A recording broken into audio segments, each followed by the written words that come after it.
What's the feeling like in the camp and how you all doing that? Yeah, it's really good. Obviously, there's been a lot of excitement because there's so many players who this is their first tournament.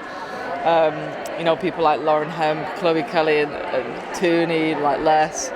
Just seeing their faces when they found out they were picked, and that excitement just brings the buzz back. And like to players like myself and Jill who've regularly gone to tournaments.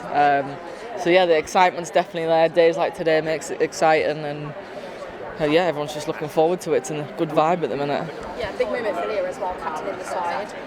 Obviously, with Steph being not in the squad. So how big a moment is that for her, and what does she bring to the side? Not just as the captain now, but as a player. Yeah, as a player, Leah's obviously she's playing in midfield at the minute. She brings a bit more defensive role to that position. And as a captain, everybody knows her really well. I think sometimes people put too much pressure on the captain, to be honest. I've seen it with Steph previously, but Leah's still the player that she's always been in this England squad, and she'll remain the same for us.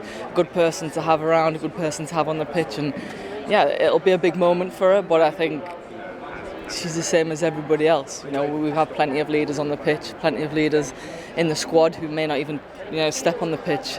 And I think it's important that we remember that as a team, that it's not just falling on one person's shoulders, it's falling on 23 players. Do you think that's maybe been a negative thing in the past then? Because there was a lot of pressure on Steph in the past, and there's been some big moments in big games where she had to step up, and so are you, as a elder member of the squad, yourself, Jill, Ellen, are you taking on that and helping Leah with that responsibility? Yeah, definitely. I mean, I've spoke to Steph a lot in previous years, and she told me about being given the captaincy so young and what pressures it put on her when she didn't know quite who she was as a captain and who she was as a leader, and how it can be quite difficult to handle that. And I think the media especially are the ones that are putting the pressure on captains, because I think from inside the squad and even the coaches and things, you don't change as a person. People don't see you any differently, and we shouldn't see it like you shouldn't. You're the captain because you're the person that who you are. It's not because you want to become something else or change who you are. It's for that reason only. And yeah, I mean, Steph felt that pressure a lot, although she probably didn't admit it at the time. I know it was difficult. I was her right-hand woman for a long time, and I could see it. So for Leah now, yeah, it's important that we have other people step up to the plate, other people are there to take the pressure off of her, to take the pressure of what it means to be a leader in this team. So I think, maybe don't focus too much on titles and just focus on us as a team. What's the message from Serena? She seems really calm. She's won this tournament, and you must kind of be really excited about working with her as a winner.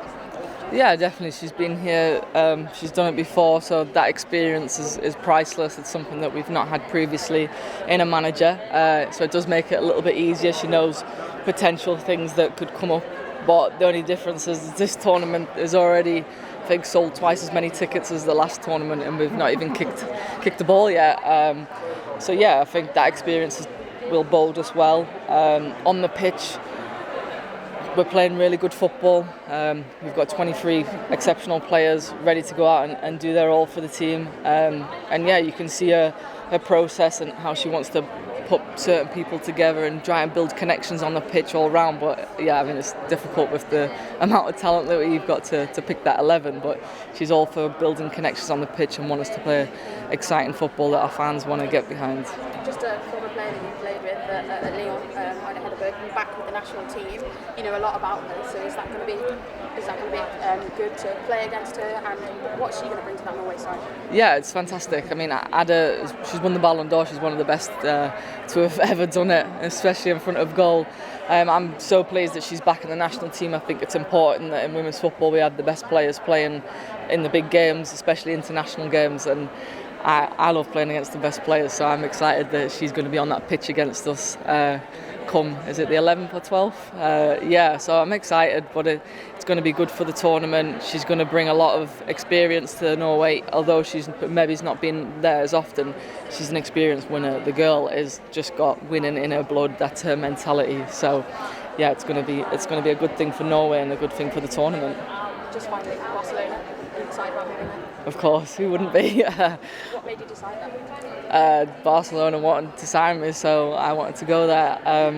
I did have the option of potentially going back to Lyon, but yeah, having the two best teams in the world wanting to sign you yeah, pretty nice. Makes you feel pretty good about yourself. But Barcelona just seemed like a good new challenge, and the manager had great ideas for how he wants me to play as a player, and it's exactly what I want to be doing on the pitch. So, and yeah, it's not a bad place to be living either.